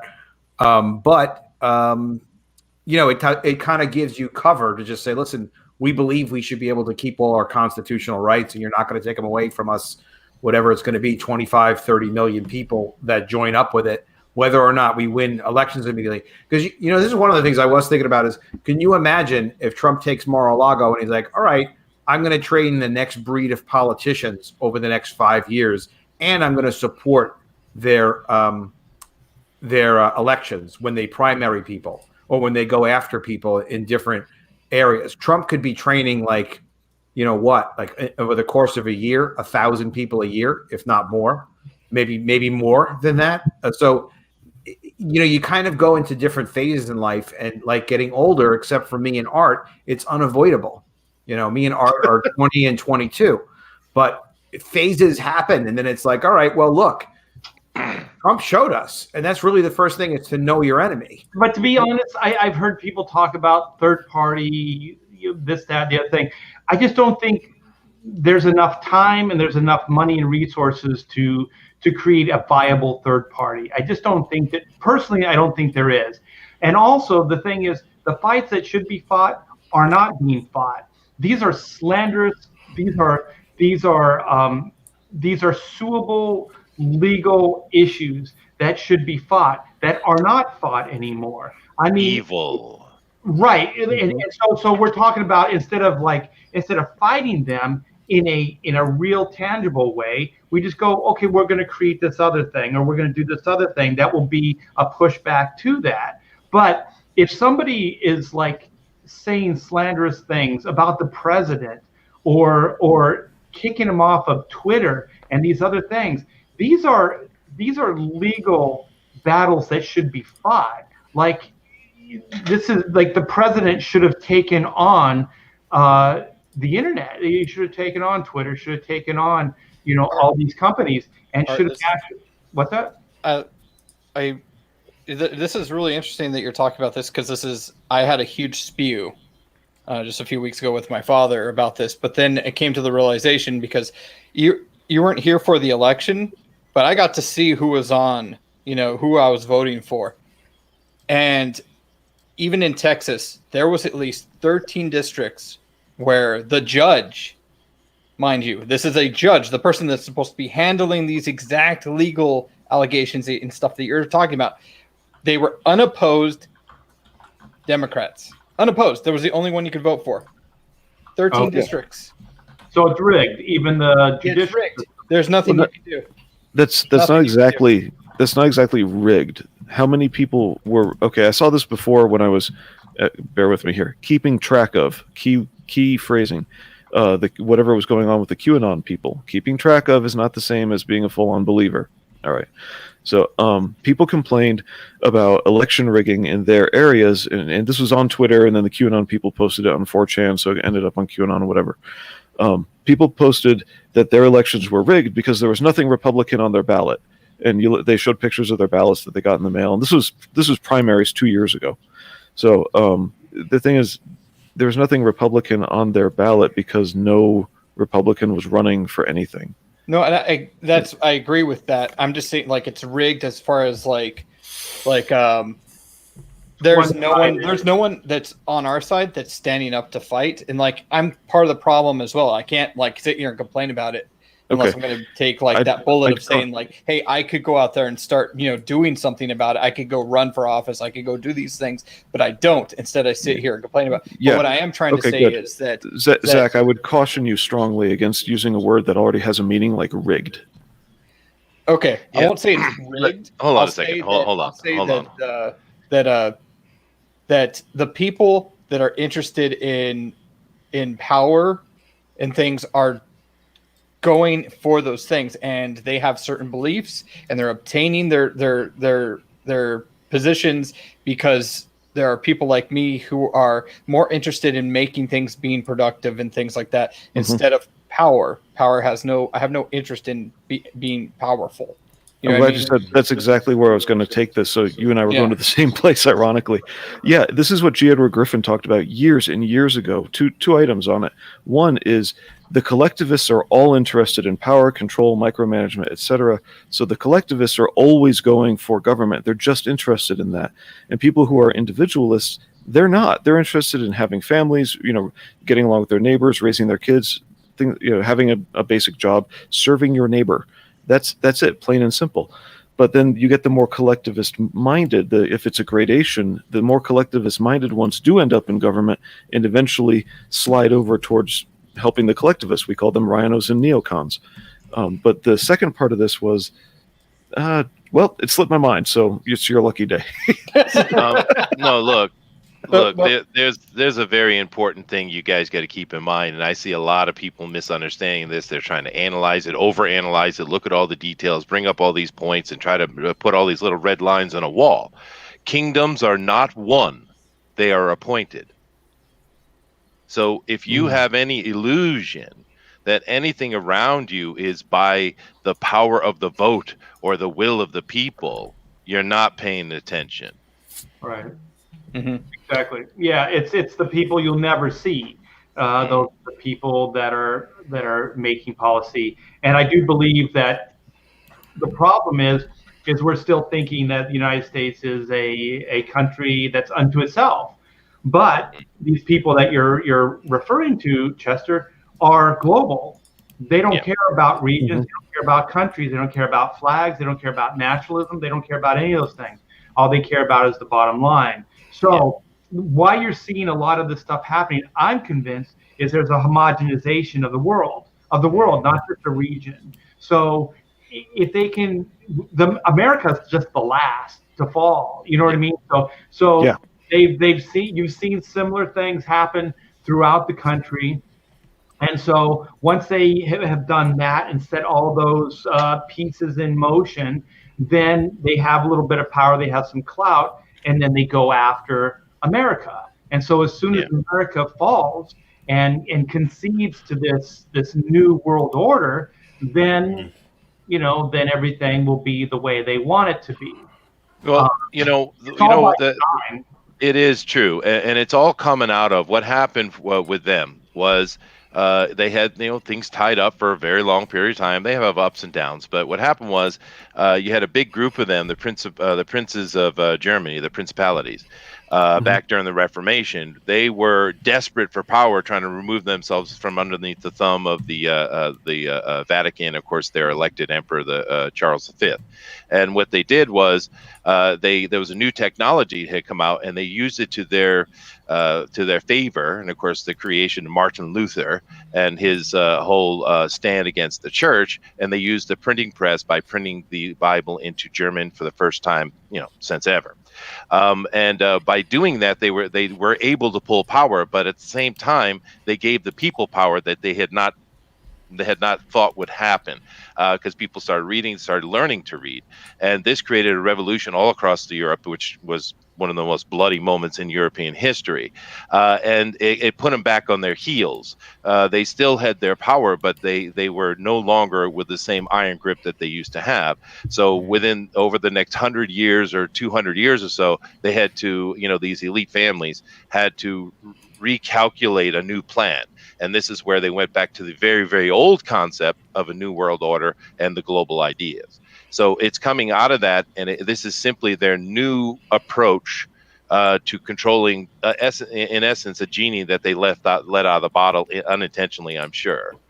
So where we're underneath the auspices of this monstrous attempt to reclaim and reslave the population, and they've been doing a pretty good job of it, if you ask me. Yeah, because a lot of the populace is actually just going along with it, or like we were saying with the case of this publishing letter, they're freely signing this thing. Like I don't know, man. That's crazy.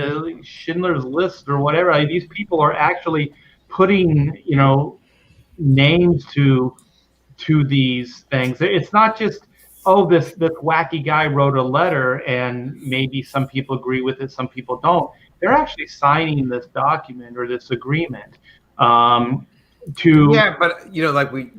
I forgot who said, I apologize, but when you're presented with something like that, if you don't sign on to it, you're immediately somebody that they're talking about. You are a suspect. Right, you're a suspect. Now, Adam Post didn't sign it.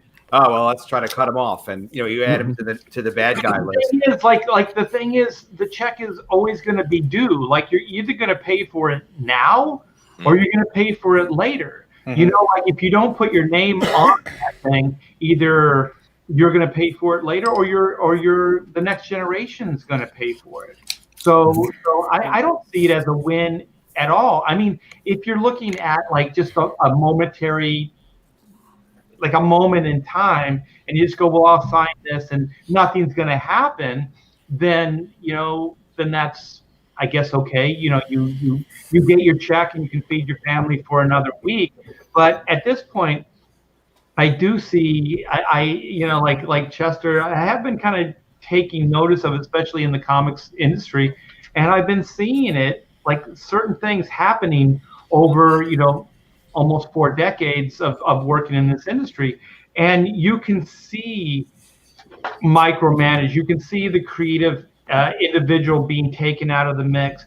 You see this homogenization of the industry. You see people on high making decisions for the entire company versus an individual editor making decisions for his, IP or whatever it is that he's in custody of, like Superman or whatever the franchise is.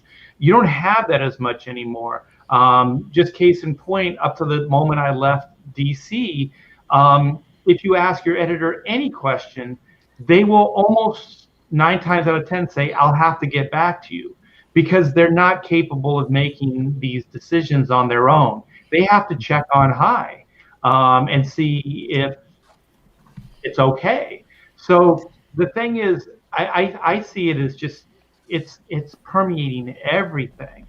Publishing, TV, film, all of this stuff. The shining light on all this is that it does provide people like us an opportunity to go beyond that, or to create something completely different. Like I read an interview with Kevin Sorbo, of all people, Hercules, and he had been blacklisted from Hollywood. Well, now he works. My wife likes these films. I can't remember the production company, but they do Christian movies. They do movies, and they're very successful at what they're doing right now. And there's a core group of people, and that Kevin is now part of that. So he's talking about, like, they kind of crowdfund these things. They get funding. They put this stuff out. But it is an industry. It's a viable industry. Yeah.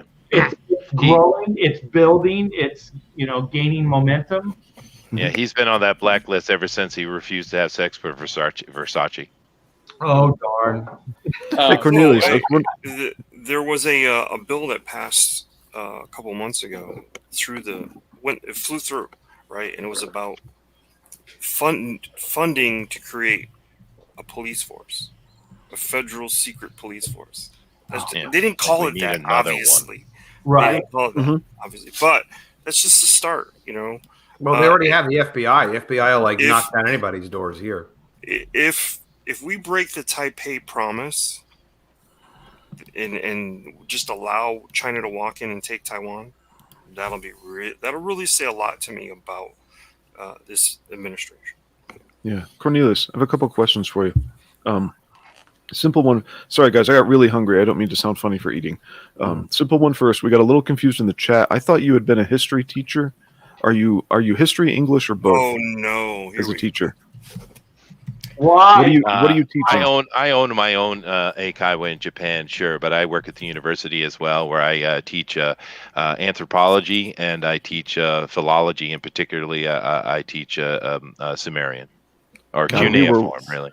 Okay, Antoine, my apologies. We were way off in the chat, so forget that. Anyway, as far as I understand where you're coming from with everything that you said earlier about kings being appointed, rulers being appointed. If I'm misquoting you, but irrelevant. What you were saying earlier. So I was wondering if you could comment a little bit more about something that's been talked about for years now. Is people started noticing that since in the states, Congress has really abdicated its duty and pushed everything as far as lawmaking over to the executive branch for bureaucracy to handle things and go that direction to get things done. People started noticing, hey, the president changes, but the bureaucracy doesn't.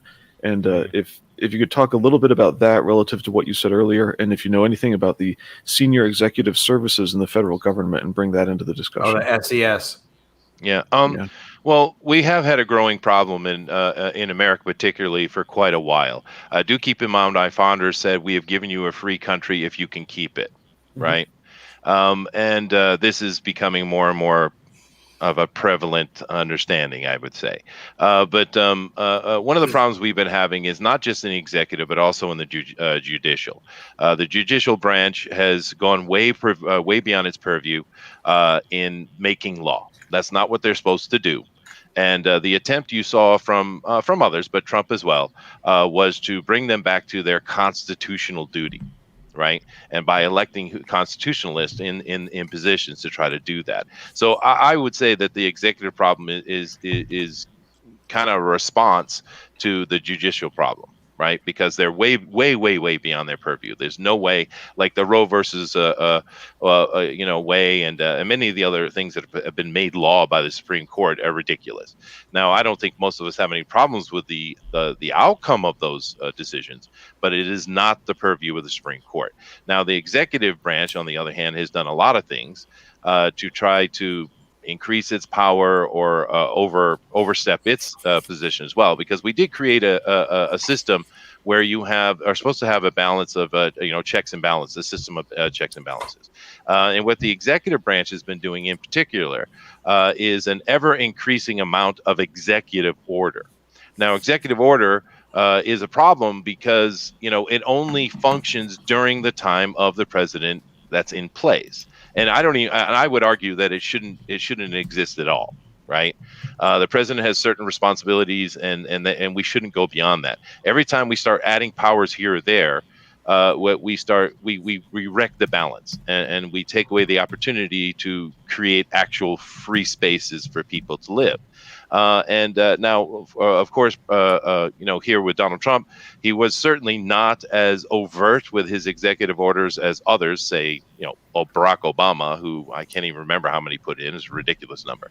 But this is creating a bigger and bigger problem. For instance, now that Biden is coming in, all the executive orders that Trump had put in to try to deal with because when Trump came in, it's pretty obvious he's not a politician. He doesn't understand the system whatsoever. He came in and saw as a businessman, this is an inefficient business, and he went about trying to fix the economics of the situation, not understanding that that inefficiency is actually just dumping black money into certain government groups' pockets. And he started messing with their money, and that's why they lost their shit, right? Mm-hmm. Ultimately, explain the savagery. Yes, because he started messing with the money, and I think he bumbled into it. To be fair, I really do. I think he just saw it. This is not efficient. This is not how you run a business, and he just started doing what he would do, and he just didn't understand the overall structure. I believe that. Oh, whoops. Even before, right? Yeah, even before the whole, that's not your job description in the Constitution part, but yeah, bumbling into it. Yeah, no. And of course, he put a lot of executive orders to try to adjust those things, and it worked as far as the overall economic situation. It started getting people more opportunity, and it started working a little bit better, as it should do. But I think, we could get into a long conversation. I don't want to bore you guys with it, but I'll say this. I think what happened, because of what Trump was doing and having a lot of success with it, someone panicked and pulled the trigger early. Because this globalism thing they've been working on for a long, long time. Uh-huh. You can go back 150, 200 years ago even, and read books from these elite families where they straight up tell you what their plan is. And they've been very successful about what they're intending to do. Right. And, no one needs to throw around the word conspiracy theory. There is no conspiracy here that rich and powerful people want to become more rich and powerful. That is not a conspiracy. It's ideology. Right? That's it. Yeah, it's just standard. So, I think this is what Trump had done. And in the end, what he's done is shined a light on it so that maybe a larger part of the population can see it, hopefully. But what's going to happen with Biden is he's going to come in and they're going to correct all those things and then get the money in the right pockets that need to be where they were supposed to be before he started messing it up. And that's going to create a very serious economic disaster. I think we're looking at a serious depression coming in America, particularly, and how far that spreads beyond is going to be. Yeah, I'm very concerned. I'm more concerned about this than anything. But I don't want to take up too much time. Thanks, Chester. We were just talking about publishing, and now Great Depression is coming. Yeah. Well, back so get your campaigns fulfilled before it all crashes. That's the point here. Cash Get it grab, out, baby. Cash grab. Like what we're doing, one of the things that was exciting about doing what we're doing is, we're doing it on our own. We're publishing our own. We're sending on we become our own little factories, to avoid this problem, which is the publishers and their gatekeeping and whatnot. But that all changed. I shifted again when all of a sudden they pretty much destroyed Parler. Mm-hmm. Yeah, that means that their fingers reach so deep that they can get to the root of how much longer is it before all of us are just one by one taken out because no. They're like, if you on Indiegogo, the powers that be, like Indiegogo and Kickstarter, any other place, they're like, nope, you can't do it, can't do that. That internet will block you. They'll just kick you off, literally down to your provider. You know what I mean? That's what I'm worried about. It's am I going to get all of a sudden my internet's going to get disconnected because I'm hanging out what they did with you guys for no reason? Yeah. Because they did it. Parler. They did it. They out openly just destroyed a whole business. Right. They also silenced the president. Twitter. Exactly. So none of us are immune. That's exactly what No one thought there was anything weird about it. I heard people talking. They were bragging about how they silenced the president. Mm-hmm. And you realize, this works for you right now because you don't like this guy. Right. What happens when it's somebody you like? And then you decide, and it sets a dangerous precedent. Why do corporations have control of free speech? And it also shows we're too dependent upon these centralized media hubs. Yeah. We need to have more independent voices, and we need to have more independent servers, clearly, if Amazon's going to pull this bullshit. Well, and I love that Supreme Court decision some time back. I think it was during the Obama administration, where they said that a private business does not have to apply free speech. Mm-hmm. And it's what? That's exactly what it's created for. The Parler lawsuit against Amazon is addressing exactly that right now in terms of if the private business is doing the bidding of government officials, that's different. Yeah. And guess what? We're going to find out exactly how that was. If people want to keep up on that lawsuit, I really recommend, if you can handle his emotions, Dan Bongino, just for the data and the information. Yeah. And he was a part but not majority owner of Parler. Mm-hmm. So he's, to be honest, if you want to get caught up on all of the clampdown that we're talking about, I'd recommend people in the chat go back to before January 6th at a minimum and understand that Bongino's been broadcasting for a long time, so he does use some shorthand when he refers to things that he's covered before. Go back to there and kind of catch up through his podcasts, and it's really bad what happened with Parler. You can get a little bit of inside stuff. It's not too secretive. It's just clarifying, etc. But anyway, Luke, did I cut you off? Real quick. Blue Samurai. Yes, sir. I'm going to wind this down because I'm a half hour late for Graham Nolan's stream. So I want to read Antoine Denison's super chat and then plug the Mermaid one last time. Antoine Denison, thank you so much for the $5.